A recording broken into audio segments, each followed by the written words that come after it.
आपने अक्सर कई बार सुना होगा, आध्यात्मिक यात्रा की राह पर चलने वाले इंसान को काम वासना से दूर रहकर पूरी तरह से ब्रह्मचर्य का पालन करना चाहिए। मनुष्य के जीवन में आध्यात्मिक अनुभूति का एहसास तभी संभव है जब वो संभोग यानी सेक्स को अपने जीवन से खदेड़कर ब्रह्मचर्य को पूरी तरह से अपना ले।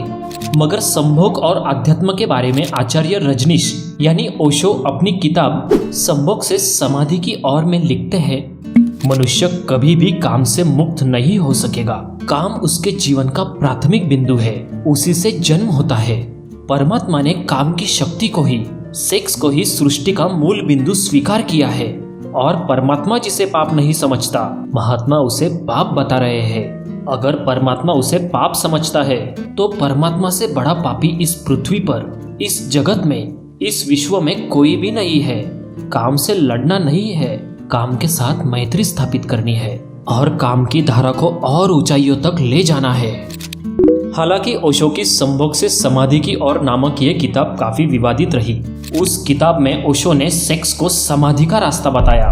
मुक्त सेक्स को लेकर ओशो की विचारधारा पर हमेशा सवाल उठते रहे हैं। आखिर सेक्स के बारे में ओशो ने ऐसे कौन से विचार सामने रखे जिसके परिणाम स्वरूप अमेरिका सहित 21 देशों ने ओशो पर बैन लगा दिया। इस वीडियो में हम सेक्स के संबंध में ओशो के वो 5 विचार आपको बताएंगे जो आपको मालूम होने चाहिए। तो चलिए हमारे इस नए चैनल को सब्सक्राइब करके आप हमें सहयोग करेंगे।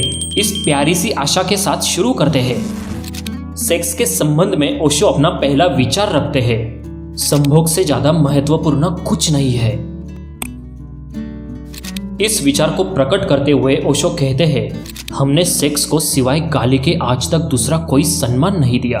हम सेक्स की बात करते वक्त भी भयभीत हो जाते हैं, लेकिन सच तो यह है कि मनुष्य के जीवन में इससे ज्यादा महत्वपूर्ण कुछ है ही नहीं। ओशो का मानना था कि सेक्स एक प्राकृतिक और महत्वपूर्ण जीवन शक्ति है जिसे दमन करने की बजाय समझा और स्वीकार किया जाना चाहिए। आध्यात्म और संभोग। सेक्स जीवन का एक स्वाभाविक हिस्सा है और इसे आध्यात्मिकता के साथ जोड़ा जा सकता है। ओशो का कहना था कि सेक्स एक ऐसी ऊर्जा है जिसे सही दिशा में मोड़ा जाए तो यह ध्यान और समाधि तक ले जा सकती है। ओशो ने सेक्स को समाधि तक ले जाने वाली सीढ़ी का पहला सोपान बताया। सेक्स और आत्मज्ञान। ओशो के विचारों के अनुसार सेक्स केवल शारीरिक सुख तक सीमित नहीं है, बल्कि यह आत्मज्ञान और आध्यात्मिकता का एक द्वार भी है।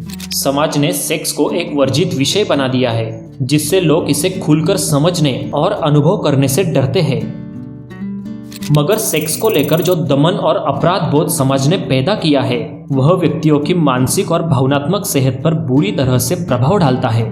ओशो ने कहा कि सेक्स को एक स्वस्थ और प्राकृतिक रूप में देखने की आवश्यकता है। सेक्स और ध्यान की अवस्था। ओशो का दृष्टिकोण था कि सेक्स से जुड़ी ऊर्जा को सही तरीके से समझने और चैनलाइज करने से व्यक्ति अपनी आंतरिक शक्तियों को जागरूक कर सकता है। उनका मानना था कि सेक्स और ध्यान साथ साथ चल सकते हैं और एक दूसरे को पूरक हो सकते हैं। जब व्यक्ति सेक्स को पूरी जागरूकता के साथ अनुभव करता है तो वह एक गहरे ध्यान की अवस्था में प्रवेश कर सकता है। सेक्स एक पवित्र कृति।